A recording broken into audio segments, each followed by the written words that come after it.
Let's begin with security matters. Troops of the Nigerian Army under Operation Hadin Kai have reportedly repelled a coordinated attack by Islamic State West Africa Province, ISWAP, Boko Haram terrorists on Damboa town in Borno State. A Friday statement by the Army revealed that the troops sighted the terrorists in Damboa and immediately engaged them in a gun duel. The statement added that the operation resulted in the death of at least 16 of the terrorists. Although the troops were able to regain control of the situation, one of the terrorist projectiles caused an explosion that ignited a fire at an ammunition storage facility. Meanwhile, residents of Mate local government area in Borno State have resumed full-scale socio-economic activities following their recent displacement due to terrorist attacks. Once deserted, the community is now bustling with a daily commercial activity, marking a significant return to stability and normalcy. News Central's Karawa, who has been traversing the interland communities, brings us this report. It's time to grind greens for these families to get what to eat after their resettlement to their community of Marte in Nigeria's northeast. Markets have reopened and traders report rising patronage as community members gradually rebuild their livelihood. Wallahi awan dero suna da askar biya kun budu mota andero jin makka kudon da sha o sha ko zana ba inshallah askar yana marte kile wasile kirma kasun de daran so kasun de tidin di ko de leza kare leza goza isen yarwa kare leza goza isen kindaram da jiti futu chaye dumaro wallana kuro soja bi kare ishe nalan shango dan yana da lo ku kandoro leno kumaro lo kumar maka karan da yanye kare da shiro askar yana bare do bana imare da ya kokori andero sojin. Morale is also high among military personnel and members of the civilian JTF in Marte, owing to recent gains in the pursuit of peace and security. Okay, Your Excellency, are you happy now that your effort seems not to be going in vain, but it's yielding positive results? I'm very happy. I'm very happy, and inshallah, everything will be well. Everything will be well. I want to commend the federal government, commend the Nigerian Army, commend the Nigerian military, and all other stakeholders that have participated fully in order to ensure a return of lasting peace and prosperity to Borno State and other parts of Nigeria. Both the federal government and the Nigerian armed forces have responded positively for our request to enhance security in the affected communities. We have seen many troops who are deployed. We have seen many equipments were deployed, and we have seen the relocation of army officers from Maiduguri to some of the hinterlands. We journeyed through the rugged and dusty terrains of communities in both northern and central Borno, areas once under the grip of terror. One thing is certain, the people remain resilient in the face of continued threats from insurgents intent on destabilizing their communities. Marte community continue to witness success as the security forces combined with the civilian JTF, hunters and vigilantes continue to take the battle to the terrorists in their enclaves. Communities now have a sigh of relief to sleep with their two eyes closed. In Marte, for News Central, Karawa. We talk politics now. The national summit of the ruling All Progressives Congress, where President Bola Tinubu claimed his administration has performed tremendously since taking office 2 years ago. President Tinubu insists his economic reforms are working despite how the tough challenge is actually impacting Nigerians. He pointed at the removal of fuel subsidy as one of the achievements of his administration so far, noting that the decision is irreversible and that the funds have now been channeled towards infrastructure projects, health and education. He added that he's committed to his promise of taking Nigerians out of poverty regardless of the obstacles. Driving the aspiration of Nigerians.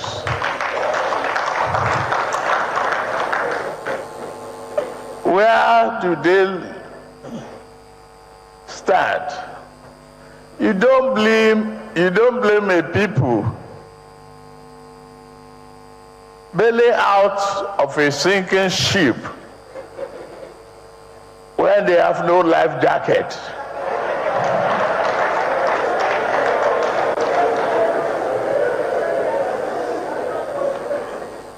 I'm glad of what we have, and I'm expecting more to come.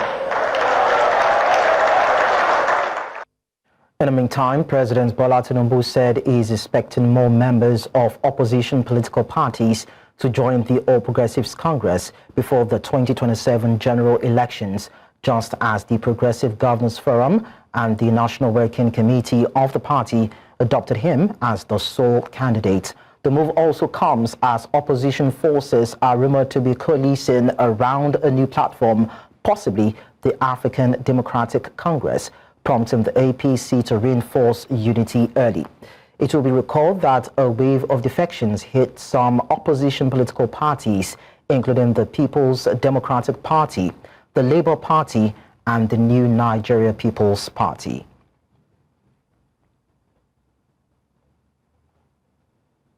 To discuss this, we are joined by the convener, PDP Youth Alliance for Good Governance, David Godwin. And of course, we are also joined by a political analyst, Ibrahim Momo. Gentlemen, thank you so much for joining us on the news. Ibrahim Momo, are you there? Okay, so let me start. Yes, I am. All right, thank you so much for joining us. I'll start with David. Now, the Nigerian president does not seem to have an issue with political defections and a one-party state. But then, looking at his statement and body language, do you have an issue with his position?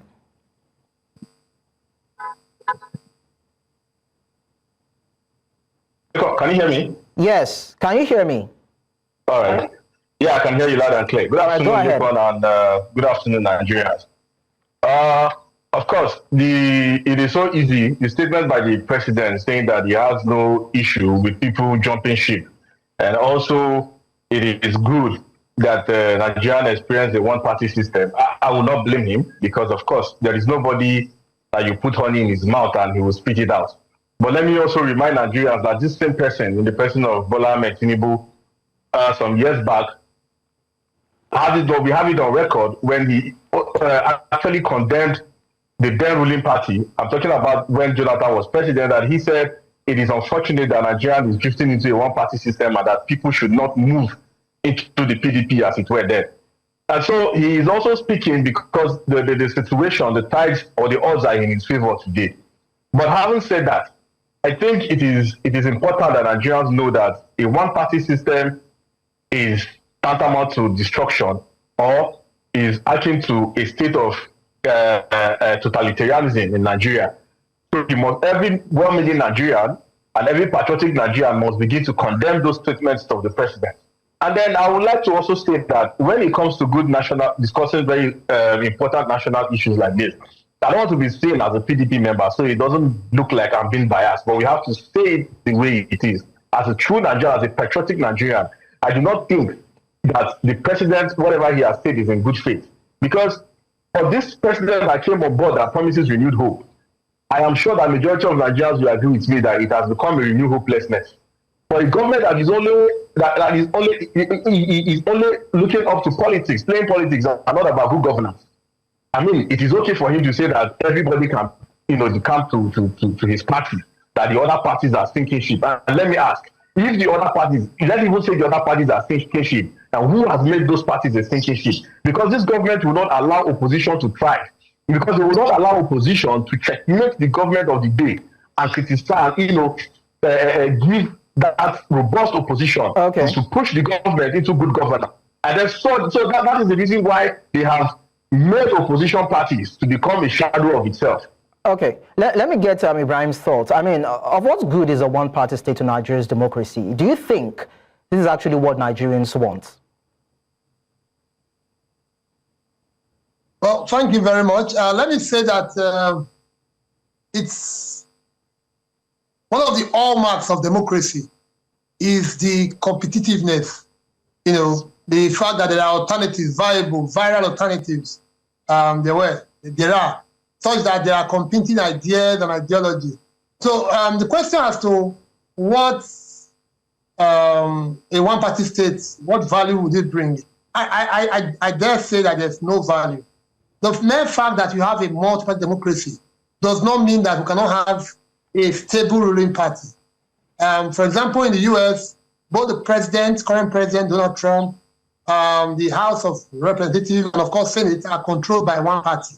But there's still a viral opposition, a viable opposition party in the Democratic Party within the US, which is creating alternative ideas. One of the things we learned from the study of El Haji Suharto of Indonesia, and of course Mahathir Mohamad, long-serving president in Indonesia and Malaysia, respectively, is the fact that they always learned. One of the success skills they had was that they were learning from the opposition ideas. When the opposition suggests an alternative ideas, and they quickly adopt those ideas to move statecraft forward. The idea of even the Ministry of Nigerian Affairs, established by the then President Musa Yar'Adua, was an Atiku idea, an opposition idea, when Atiku was running a candidate of the ACN. So a viral opposition benefits even the ruling party and, of course, the country at large. But the idea to emasculate, to kill or to brazenly weaken opposition political parties and platforms speaks to a much. I don't see any value in it. Okay. Rather, I think it speaks to much a serious malaise in our politics. One is the lack of ideology. Today, you cannot even distinguish. There's no contradistinction between the governors of the APC and the governors of the PDP. What is the difference between what was the other difference between what Ovie Omoagege was going to bring in Delta and what Sheriff Oborowori, Governor Sheriff Oborowori?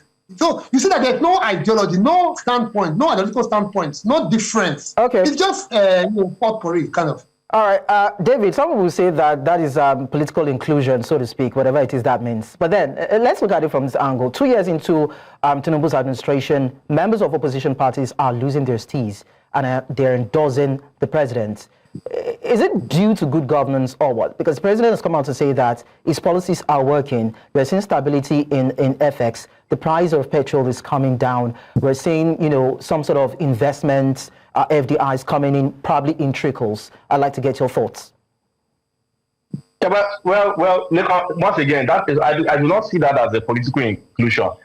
Rather, just like my brother Ibrahim has said, that is political emasculation. A situation whereby you do not condone dissent. And then when you do not condone dissent, then that means the government of the day stands for nothing, exactly. And then the issue of the president or the All Progressive Party saying that since the 2 years of this administration that a lot of things, they've achieved a lot of political gains. I'm sorry to say that is just self-deceit. Yes, I must say self-deceit and self-consolation, because you are looking at a situation where the common man wants staple food, and how has that translated into good governance?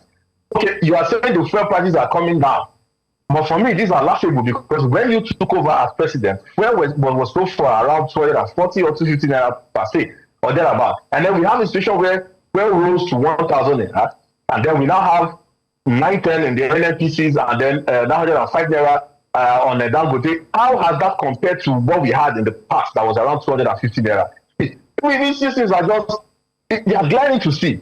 And then it is always easy for politicians, especially those ones in power, to dwell in self-consolation, because as far as they are concerned, they must always bamboozle Nigerians just to appeal to their own ego. And then it is not also true that look at the other day, let's look at what is happening in Borno. The insecurity in Borno is almost like Borno has been taken over by the resurgence of these Boko Haram and terrorists. Look at the killings on the plateau. What has the government of the day done about it? So these people are not even interested in governance. It is all about politics and grabbing power, just like he said, grab power and run away with it. And that's exactly what is playing out. Okay, so Ibrahim, now is there a perceived formidable threat in the north or from other camps or other opposition parties? Because some people are saying that people are rallying support from the southwest and other areas for the president because there is a threat from other camps or other areas that we are not seeing? I don't know what you are seeing. Okay, well, the kind of peculiar politics of the ruling party, which is totalitarian in nature, is providing the elite there for previously candidates who were or politicians who were previously daggers drawn to coalesce. And it's interesting that we are not going to see, rather than a multi-party system, we're returning back to a two-party system, two-party state, where we are seeing that leaders from different political persuasion, Peter Obi, last time I checked was Labour, Atiku Abubakar, the president candidate of the PDP, Rauf Aregbesola, who was a minister for 8 years under the APC, former Governor Nasir Ahmed El-Rufai, from, of course, up until recently, the APC and the NSDP. We are seeing a coalition of opposition figures, coming together, and that spells a serious challenge, whether the APC sees or not, for the APC. It's a serious challenge. So the peculiar kind of politics the APC, with all due respect, is playing today, is helping to galvanize a coalition, a formidable coalition within the opposition figures. And if you remember, if you pivot back to 2014, the PDP was in power, but it all began with people leaving it, even as a ruling party. And then the rest is history.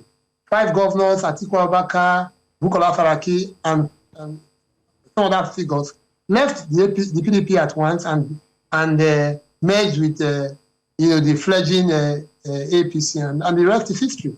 Okay, so I think we just lost communication with Brian Momo there, but then thank you so much for sharing your thoughts with us, including David Godwin.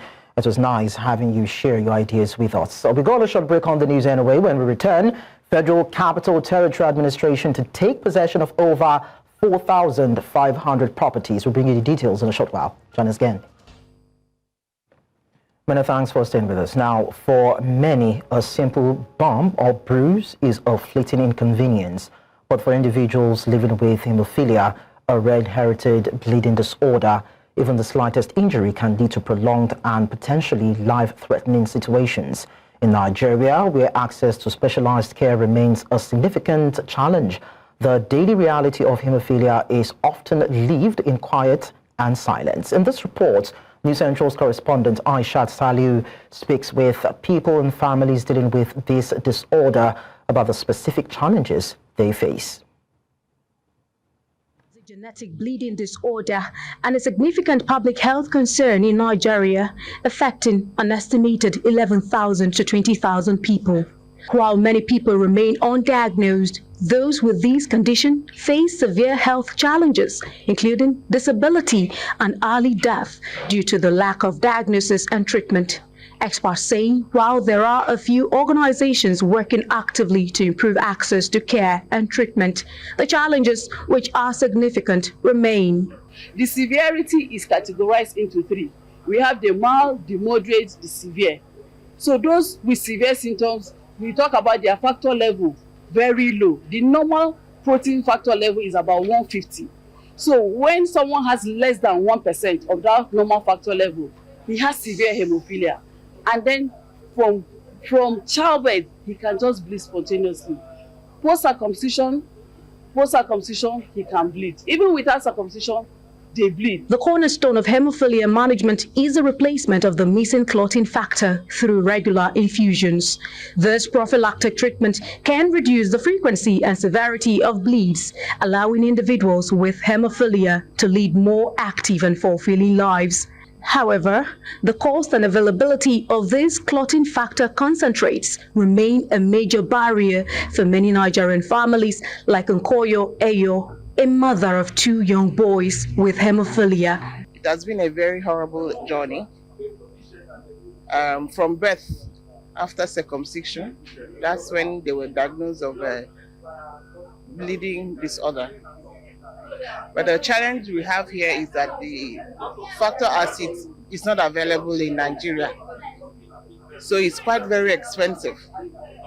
With 2 boys, the journey has been very, very, very horrible. I must say it. So I'm sending this message to Nigeria government to assist us in having factor 8 asset for the Hemophilia Foundation. Beyond the medical challenges, individuals with hemophilia and their families often face significant social and emotional burdens. I have restrictions to the way I play, the way I do my things. So, thanks to people that help me around here, it has been smooth so far. Lately, sometimes I don't sleep at all. I stay awake throughout the night. I miss school for months, so it's not as good as I hoped it to be, but I manage. Many patient support groups now play a vital role in providing emotional support, sharing information, and advocating for access to better care. We have had situations where people get permanently deformed because they don't even know what is the problem. And then when they know the problem, they don't even know where to assess the best and optimum care.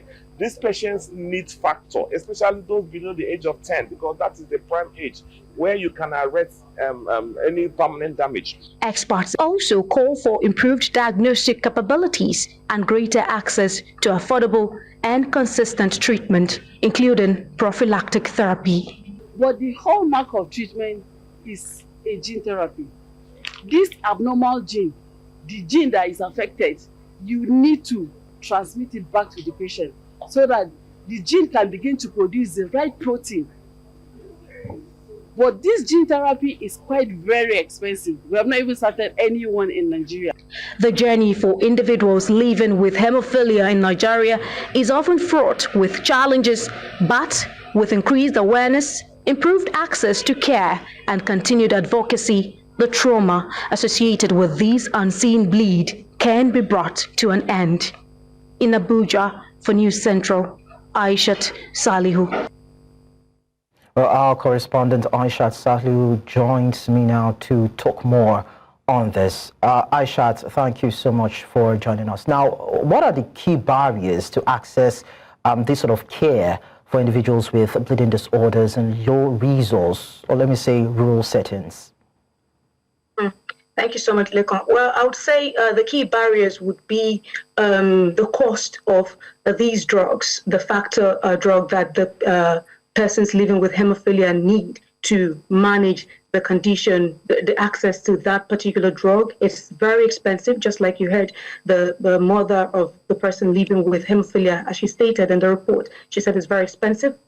Most of the patients or the people living with hemophilia, they are advocating and calling on the attention of the government to make sure that they make these drugs available, readily available and affordable, and also accessible. But then they also said there is an intervention from the Hemophilia Foundation of Nigeria, and the experts from the Hemophilia Foundation of Nigeria will tell you that the challenge they face in getting these drugs, because they get it from donor agencies into the country, would be the border issues, the issues with NAFDAC and all of that, policy issues in accessing, getting these drugs into the country. And when these drugs eventually get into the country, sometimes it has passed its shelf life because of the delay in the whole policy, the procedure to get it across to the patients.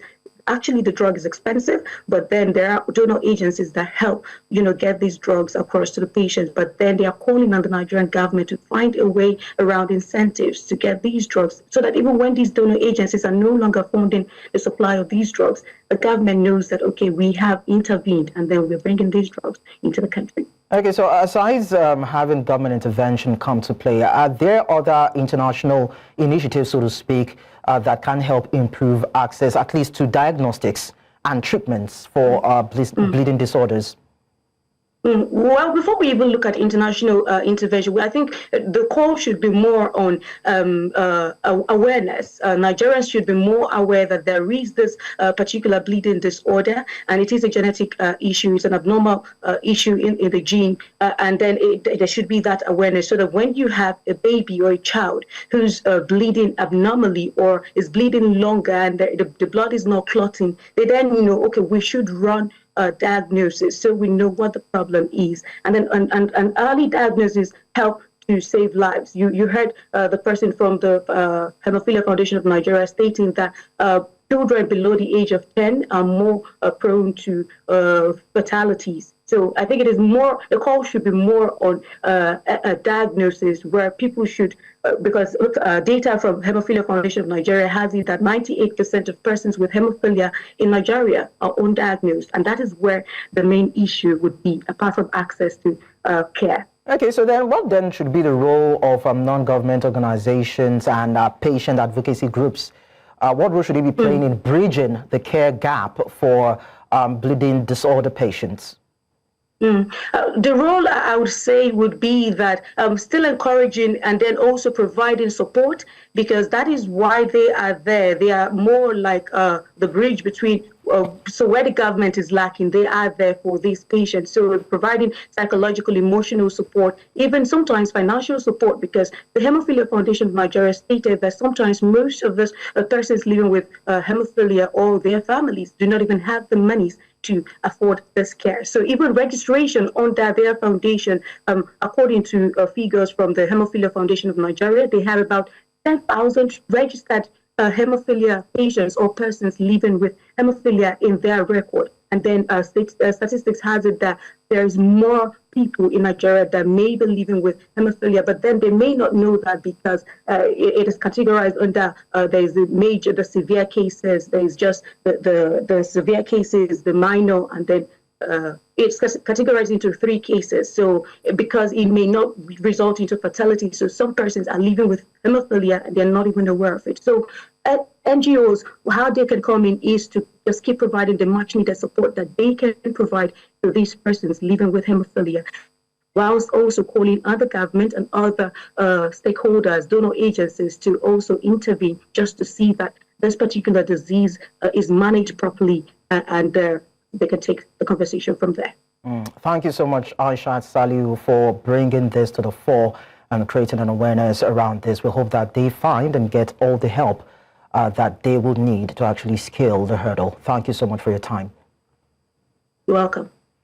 Away from that, the Federal Capital Territory Administration says it will begin to take possession of the 4,794 properties revoked over non-payment of ground rent for between 10 and 43 years from Monday. This was made known during a press briefing on Friday by the FCT Minister's Senior Special Assistant on Public Communications and Social Media, Liri Olayinka, Director of Land Administration, Chijuke Nwakweze, and Director, Department of Development Control, Mukhtar Galadima. The Director of Development Control explained that affected properties will be sealed up and access to them restricted as from Monday. He said the FCTA will decide what to do with the affected properties in due course. Recall that on March 18, 2025, we informed you of the revocation of 4,794 land titles in the central area, Gariki 2, Gariki 1 and 2, Wuse 1 and 2, Asokoro, Maitama and Gusape districts. These 4,794 properties were among the total of 8,375 land titles on which ground rent was not paid from 1 year to 43 years. The titles of the properties in default were revoked in March this year. Therefore, from Monday, May 26, 2025, the FCTA will begin to exercise its lawful rights of taking possession of these revoked properties. Has been let off the hook on an $11 billion investment scam involving Process and Industrial Development Limited. This is after UK court ruled in her favor. National Coordinator of the Federal Republic of Nigeria Legal and Investigation Team on the P&ID case, Kofu Abdusalam Alada, disclosed this while narrating the efforts that led to the successful outcome of the legal tussle with P&ID. Abdusalam Alada, who spoke during a courtesy call on the Attorney General of the Federation and Minister of Justice Lateef Fagbemi, Senior Advocate of Nigeria, described the landmark victory in a United Kingdom court as a turning point in the fight against corruption and economic sabotage. Responding, the Attorney General praised Abdusalam Alada's team describing the outcome as more than a legal victory, but a message to the world that Nigeria would no longer be an easy target for fraud and exploitation. A bond of $200 million, dollars, which Nigeria paid. After our success, this bond was released. Also,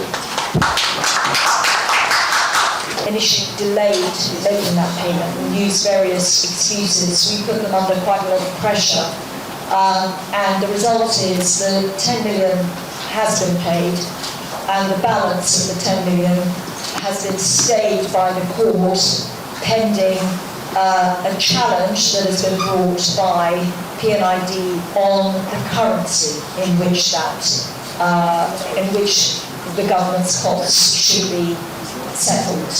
So there is a challenge pending. It has already been rejected by the High Court judge, by 3 Court of Appeal judges, and it's due to be heard by the Supreme Court in July. But we are confident that Let's now tell you that the Agoni people of Rivers State are renowned for their enduring fight for social justice and environmental protection, but that struggle has come at a heavy cost, with many lives lost, particularly among the elite who dare to speak out. At the height of environmental degradation, the 4 local government areas that make up the Agoni region united to resist further crude oil exploration, a defining moment that reshaped their history. News Central's Biola Festus has more in this report. The first notable casualties in the Ogoni struggle for environmental justice were the Ogoni 4, murdered in cold blood during a town hall meeting in 1994, convened to chart a path forward amidst an escalating environmental crisis. All 4 were natives of Gokana and active members of the movement for the survival of Ogoni people, speaking out against the government and oil companies whose operations devastated their environment and trampled on their rights. My father fought right from being a student union leader in Ibadan, has always been a fighter and never accepted what was going on in Nigeria. Same thing with Bade, same thing with the Oragis. They accuse them wrongly, so let's be honest. Ogonis use pejorative language against their own kith and kin, and in the end, demonized and destroyed them. They left their houses, came for a meeting on how Ogoni will prosper. They did no wrong, but they did not return. They were murdered by Ogoni people. For the struggle that we have today. In 1995, the Nigerian government controversially convicted Ken Saro-Wiwa and 8 other Ogoni activists for allegedly inciting the killings of the Ogoni 4. All 9 were sentenced to death by hanging, a move that drew widespread international condemnation. While Ken Saro-Wiwa and his co-accused are now widely regarded as heroes, the families of the Ogoni 4 say their own king, who they argue paid the ultimate price, deserve equal recognition and honor. Celebrate the Ogoni 13 as heroes, not Ogoni 9. You don't sectionalize it. Those who are the ones toking violence. If we honor these 13 altogether in order of priority, you can't expect that the person's son to have killed somebody should be the same priority with the person who died. Every 21st May, the people of Gokana hold a solemn procession to remember the Ogoni 4. The memorial begins at the Mogo Junction and ends at the palace where the activists were murdered. There, the king leads prayers for the fallen, accompanied by traditional rituals. Recently, the Nigerian government approved the resumption of oil exploration in Ogoni land 32 years after it was halted due to widespread environmental destruction. While some Ogoni people oppose the move and continue to demand the exoneration of Ken Saro-Wiwa and the 8 others, community leaders in Gokana insist that the Ogoni 4 must be immortalized. The goose that lays the golden egg ought to benefit from it. Ogoni has suffered over the years because nobody has really sought to think of Ogoni. Distance between the oil pipelines and Abuja is quite far. We want to bring that to an end. anything that is going to bring benefit to Ogoni people, I'm in support of it. If oil exploration is just simply going to be business as usual, I will oppose it. The Gokana Unity Forum is also calling for lasting development in Ogoni land, stressing that unity remains the key to securing a better future for their people.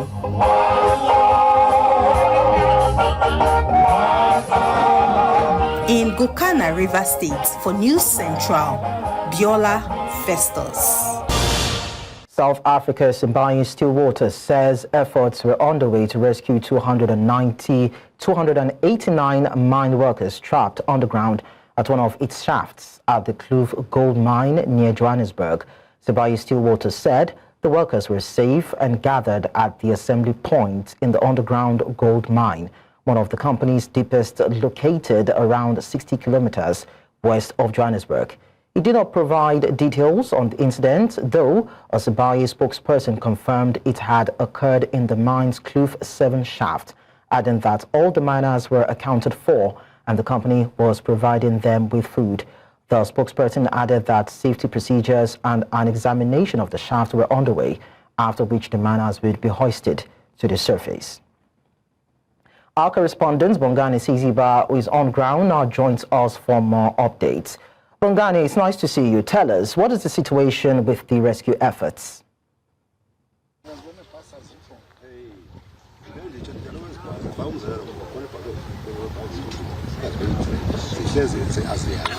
A very good afternoon to you, Lincoln, and also to our viewers. We just arrived here at Stillwater's mine, just outside Johannesburg, where this afternoon we heard that at least around 300 workers are trapped here at Still Mine in shaft number 7. And we understand that they were trapped since last night, and it has been 24 hours.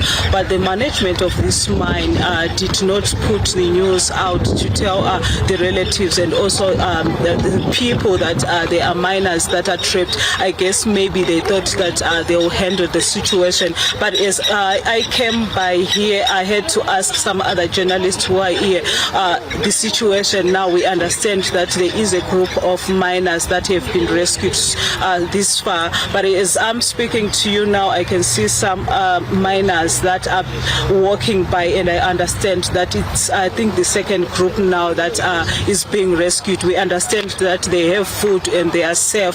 That is what we understand. But I have family members who are also here waiting to hear if their family members who are down there are still safe. And when I spoke to them, some of them said that they have not heard anything from the management, either to come outside to speak to them if their relatives are still safe. I know that they agree to speak in vernacular. I will translate that after, but let me just bring in some of the relatives that are outside the mine here, just to understand how they feel about their relatives. And since they have not heard anything from either the management or they can't even call their relatives, how are they feeling about it? Sawubona futhi unjani? Uzizwa kanjani manje akekho oze phandle ukuthi azokhuluma nani ukuthi kwenzakalani? Sisibuhlungu kakhulu bengene ngo-4 ekuseni so kubetha ngoba ngokuxesha ngabo-5 kakhulu asibazi babahleli njani, asazi ukuthi batyani, asazi noba ukutya kuyangena noba kwenzakala, asazi nhlobo ukuthi baphila ngeyiphi indlela njengoba bebona bameko bahleli kuyo bacingayo. Sesicinga nabantu emakhaya le ngoku abantwana babo babacinga njani utata babo nabo sisi babo. Basically, Nikon, what he's saying there is that they have been here. They heard that their relatives were trapped since yesterday 4 a.m. But they have not heard any news from anyone. Like I indicated, that even the management has not come out here to speak to the relatives who have been camped here, just to understand what is happening there. So he basically is saying that they don't even know what to say to some of of their relatives that they left at home because they don't know what's going on. But when I asked them if the group that has come out, they have seen their relatives, they're saying that they did not see their relatives. They are just waiting, anticipating that anytime if they are rescued, they will come out. And Likon, we have been seeing this kind of miners being trapped in South Africa. This is not the first time. We know that in 2016 we also saw 3 miners that are still trapped underground in Lily Mine, and they have not been rescued. And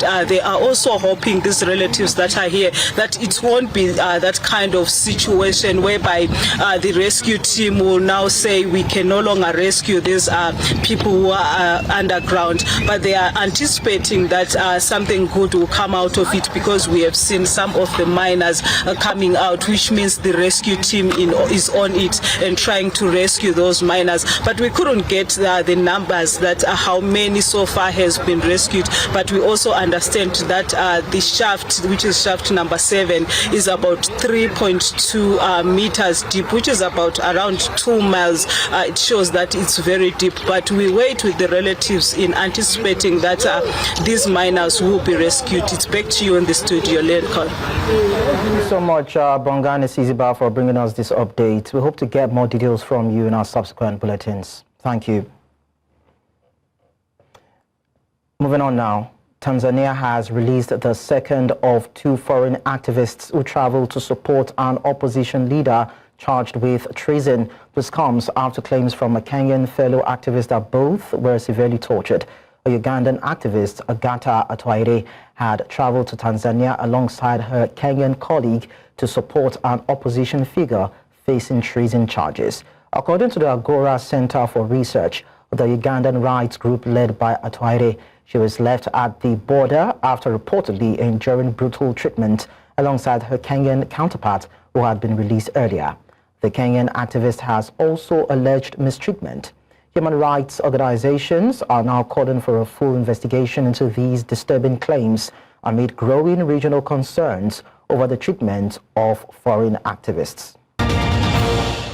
We end with sports news. The Badminton Federation of Nigeria is racing against time to complete its event at the 2024 National Sports Festival in Ogun State, with only 2 of 7 events concluded by Friday. The federation faces a tight deadline as its venue, the Alake Sports Complex, will host table tennis from Saturday.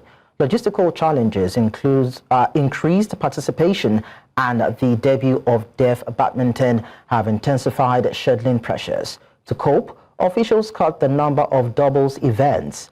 Despite the chaos, Ogun and Oyo State have claimed gold in the women's and men's team events, respectively. Organizers now call for a dedicated badminton hall at future festivals as the sport's popularity continues to rise. Thailand's Wang Japan 105 emerged as the oldest competitor at the World Masters Games in Taiwan, claiming 4 gold medals in his age group.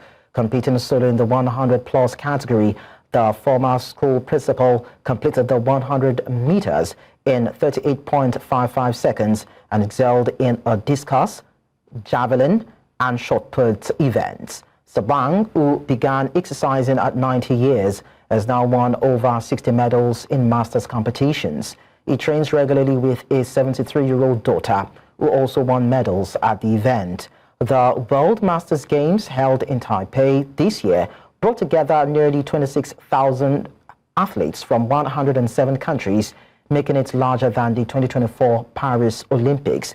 Zawang's participation highlights the event's spirit of lifelong fitness and athletic passion.